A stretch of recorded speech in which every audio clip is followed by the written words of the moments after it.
Let's talk about something your brain is doing right this very second. Something so incredible, you probably never even think about it.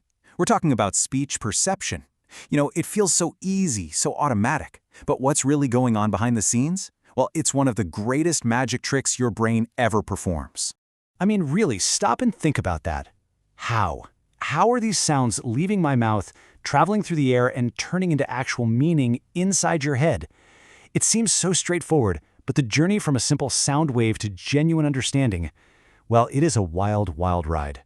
To you, it probably sounds like I'm speaking in a nice, clean line of words, one after the other, kind of like they're written on a page with spaces in between.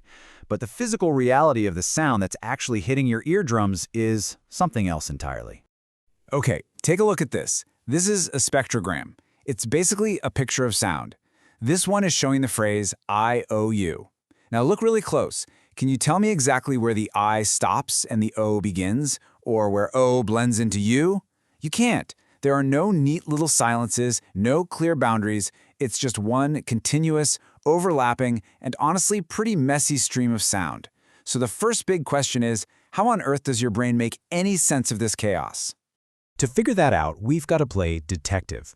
We need to investigate two central mysteries that have kept cognitive scientists scratching their heads for decades.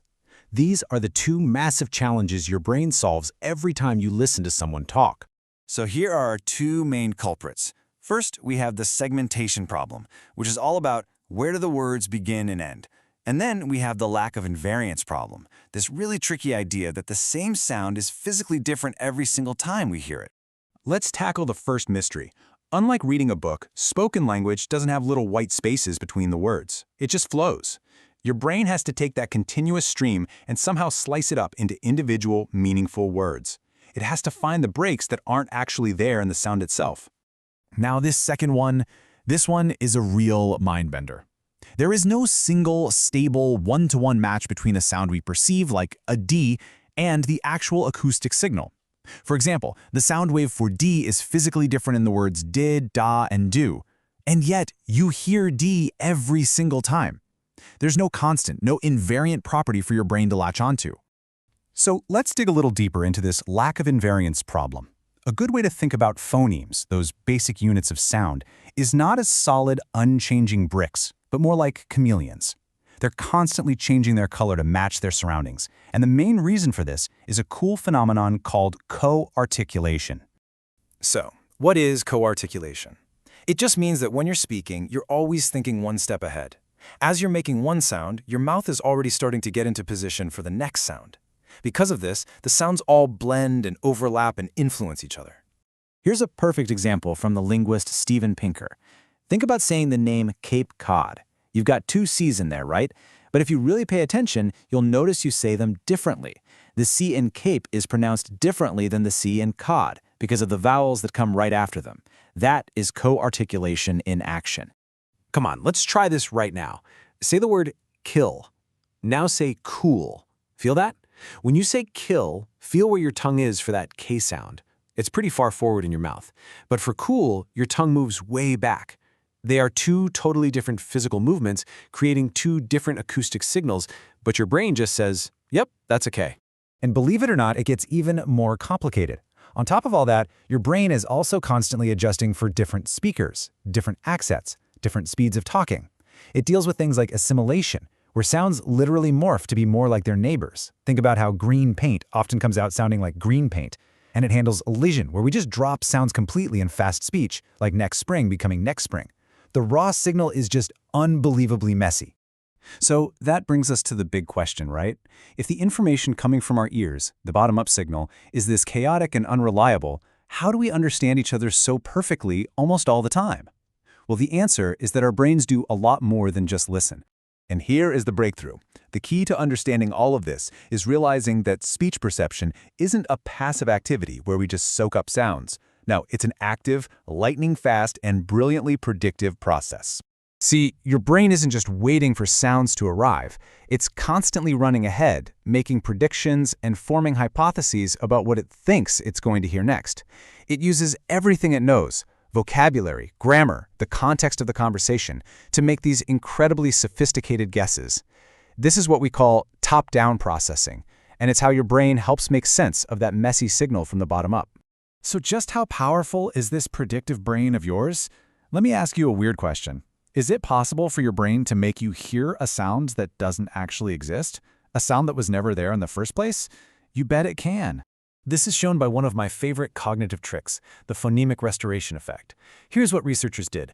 They took a sentence, found a word like legislatures, and they completely deleted one of the sounds, like the S sound. Then they inserted a non-speech sound, like a cough, right where the S used to be.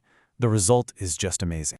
People listening don't hear a broken word. They report hearing the entire word legislatures, perfectly intact, plus a random cough somewhere in the background. Their brain uses the context of the sentence to predict the missing S sound, and then it literally just fills it in for you. It's a seamless illusion. This is the ultimate proof that you're not just a passive listener. You are an active creator of your own perception. Okay, so the brain predicts. That's incredible. But what happens when its predictions are wrong? What happens when it runs into something totally new, like a really thick accent you've never heard before, or a crackly phone line? Does it just give up? No way. It learns, and it learns ridiculously fast. This amazing skill is called adaptive plasticity. With just a little bit of exposure, your brain can completely retune its expectations and get dramatically better at understanding speech that sounded like total gibberish just moments before. This flexibility is absolutely core to how we communicate. So how does it pull this off? It's basically a three-step process. First, you hear some weird, distorted speech, and it doesn't match what your brain predicted. Step 2, your brain flags a mismatch error. It's like a little alarm bell goes off that says, "Hold on, that's not what I was expecting." And finally, step 3, it uses that error signal to update its internal rules, realigning its perception to better understand this new way of speaking. And what's really cool is we can give our brains a shortcut. Studies have shown that while you'll get better just by listening to distorted speech, you get way better if you're given some context, like seeing the words written down at the same time. That context helps the brain solve that mismatch error so much faster, and it just turbocharges the whole learning process. All right, we have covered a ton of ground here.